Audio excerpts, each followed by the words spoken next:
সকলোলৈকে পুনৰবাৰ স্বাগতম জনালো। অসম ৰাজ্যিক গ্ৰামীণ জীৱিকা অভিযানৰ যিসমূহ পৰীক্ষা ইতিমধ্যে হৈ গৈছে, প্ৰতিটো পৰীক্ষাতে অসম চৰকাৰৰ বৰ্তমান চলি থকা স্কিমসমূহৰ ওপৰত কিছু কুৱেশ্যন আহিছে। যিসকলে ASRLMৰ এই এক্সামৰ বাবে প্ৰস্তুতি চলাই আছে তেওঁলোকে প্ৰতিখন স্কিমৰ ডিটেইলছসমূহ চাব পাৰে। আৰু এই স্কিমবিলাকৰ ডিটেইলছ সহ যদি ASRLMৰ ডমেইন স্পেচিফিকৰ নোট বিচাৰে তেতিয়াহ'লে আপোনালোকে কমেণ্ট কৰি জনাব পাৰিব।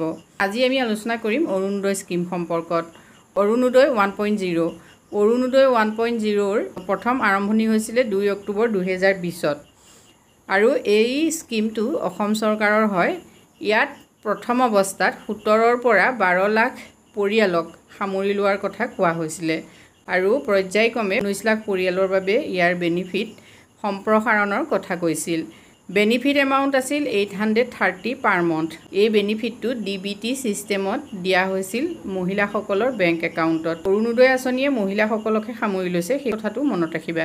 830 টকা পইচা যিহেতু অৰুণোদয় আঁচনিৰ জৰিয়তে দিয়া হৈছিলে প্ৰথম অৱস্থাত, এই 830 টকাটো দিয়া হৈছিল মেডিচিনছ, পালচেছ, চুগাৰ, ফ্ৰুইটছ, ভেজিটেবলছ এই কেইটা সামগ্ৰী ক্ৰয় কৰিবৰ কাৰণে। অৰুণোদয় 2.0 2022 14 ডিচেম্বৰৰ পৰা আৰম্ভ হৈছে আৰু এই আঁচনিখন লঞ্চ কৰিছে ডক্টৰ হিমন্ত বিশ্ব শৰ্মাই। কভাৰেজ তোমালোকে চাই লোৱা, এক্সপাণ্ডেড ফ্ৰম 17 লাখ টু 27 লাখ বেনিফিচাৰিজ, মানে ইতিমধ্যে 27 লাখ বেনিফিচাৰী বৃদ্ধি কৰাৰ কথা ইয়াত কোৱা হৈছিল। 0.0ৰ পৰা অৰুণোদয় ধন 1000 টকালৈ বৃদ্ধি কৰা হৈছে।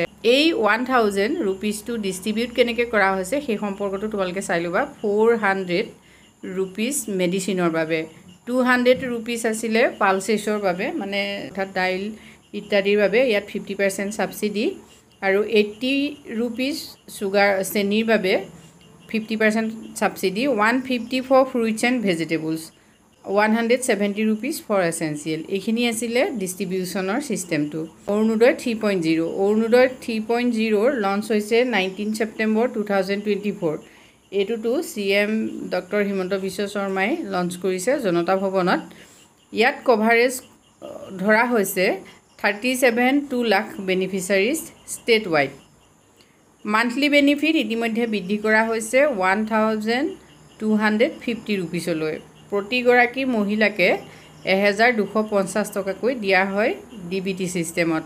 এই অৰুণোদয় স্কিমৰ বাবে চৰকাৰৰ এনুৱেল বাজেট কিমান সেই সম্পৰ্কটো জানি থোৱা। 5604 কোটি টকা, পাৰ মান্থ 466 কোটি টকা। চৰকাৰে গ্ৰহণ কৰা আঁচনিবোৰৰ ভিতৰত সৰ্বোচ্চ DBT চিষ্টেমত দিয়া আঁচনি হ'ল এই অৰুণোদয় আঁচনি। এতিয়া আঁচনিখনৰ সুবিধা কি কি যোগ্যতা থাকিলে পাব সেই সম্পৰ্কটো তোমালোকে চাই লোৱা। Eligibility women beneficiaries, widow, unmarried, 45 years, divorce, separated women, transgender individual, elderly, infirm women, divyangjan, destitute women, those unit NFSA-AY।